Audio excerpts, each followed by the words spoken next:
Kochi corporation നാണക്കേടായിരിക്കുകയാണ് ഉദ്യോഗസ്ഥരുടെ കൈക്കൂലി case.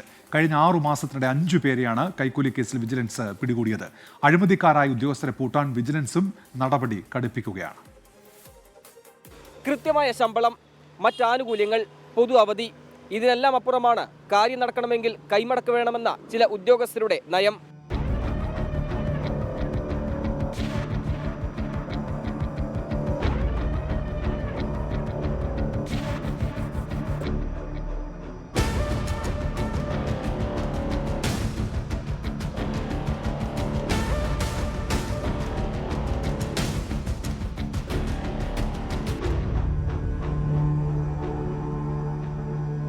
കെട്ടിട പെർമിറ്റ് അനുവദിക്കുന്നതിനായി 15,000 രൂപ കൈക്കൂലി വാങ്ങുന്നതിനിടെ ബിൽഡിംഗ് ഇൻസ്പെക്ടർ എ സ്വപ്ന വിജിലൻസിന്റെ വലയിലായതാണ് കോർപ്പറേഷൻ നാണക്കേടായ ഏറ്റവും ഒടുവിലത്തെ കൈക്കൂലി കേസ്.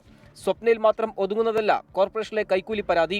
കഴിഞ്ഞ വർഷം നവംബർ-ഡിസംബർ കാലയളവിൽ 3 പേരും ജനുവരിയിൽ ഒരാളും ഏപ്രിൽ മാസത്തിൽ 2 പേരുമാണ് കൈക്കൂലി വാങ്ങുന്നതിനിടെ കൊച്ചി കോർപ്പറേഷനിൽ നിന്ന് അറസ്റ്റിലായത്. കോർപ്പറേഷൻ ഓഫീസുകൾ കേന്ദ്രീകരിച്ച് അഴിമതി വ്യാപകമാണെന്ന് ഏറെക്കാലമായി ആക്ഷേപം നിലവിലുണ്ട്. പണമോ പാരിതോഷികങ്ങളോ ആവശ്യപ്പെടുന്നതും സ്വീകരിക്കുന്നതും കുറ്റകരമാണ്. പൊതുജനങ്ങൾക്ക് സേവനം ഉറപ്പാക്കേണ്ട ഉദ്യോഗസ്ഥർ കൈക്കൂലി ആവശ്യപ്പെടുമ്പോഴാണ് ഗത്യന്തരമില്ലാതെ പൊതുജനം ഇത്തരം സേവനങ്ങളിലൂടെ വിജിലൻസിനെ സമീപിക്കുന്നത്.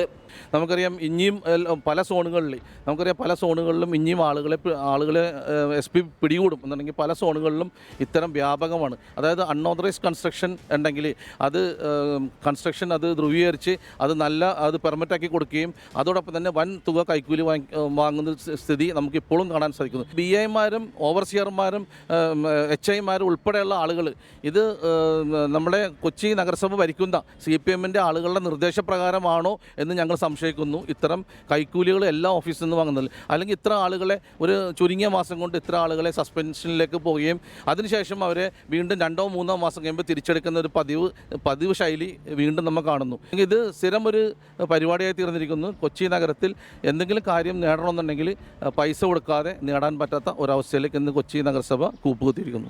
കെട്ടിട നിർമ്മാണത്തിന് നമ്പർ, സ്ഥാപനങ്ങൾക്ക് ലൈസൻസ് നൽകുന്നതിലും പെർമിറ്റ്, പൂർത്തീകരണ സർട്ടിഫിക്കറ്റ് എന്നിവ നൽകുന്നതിലുമാണ് വ്യാപകമായി അഴിമതി നടക്കുന്നത്. കെട്ടിട നിർമ്മാണ ചട്ടങ്ങൾ പാലിക്കാൻ പലർക്കും കഴിയാത്തത് കൈക്കൂലി കേസ് വർദ്ധിക്കുന്നതിന് കാരണമാകുന്നു. ഏജന്റ് മുഖേനയാണ് കൈക്കൂലി ഇടപാടുകൾ പ്രധാനമായും നടക്കുക. അഴിമതിക്കാരായ ഉദ്യോഗസ്ഥരെ പിടികൂടാനായി പട്ടിക തയ്യാറാക്കിയാണ് വിജിലൻസ് രംഗത്തുള്ളത്. ഏതാനും ദിവസങ്ങൾക്ക് മുൻപ് പിടികൂടിയ സ്വപ്ന വിജിലൻസിന്റെ പട്ടികയിലെ പേരുകാരിയാണ്. കൈക്കൂലി ആവശ്യപ്പെടുന്നവർ ജാഗ്രതരായിരിക്കുക. പൊതുജനം പ്രതികരിച്ചു തുടങ്ങി. കൃത്യമായ പട്ടികയുമായി വിജിലൻസും നിങ്ങളുടെ പിന്നാലെയുണ്ട്. കൊച്ചിയിൽ നിന്ന് നിതിൻ അംബുജൻ, 24.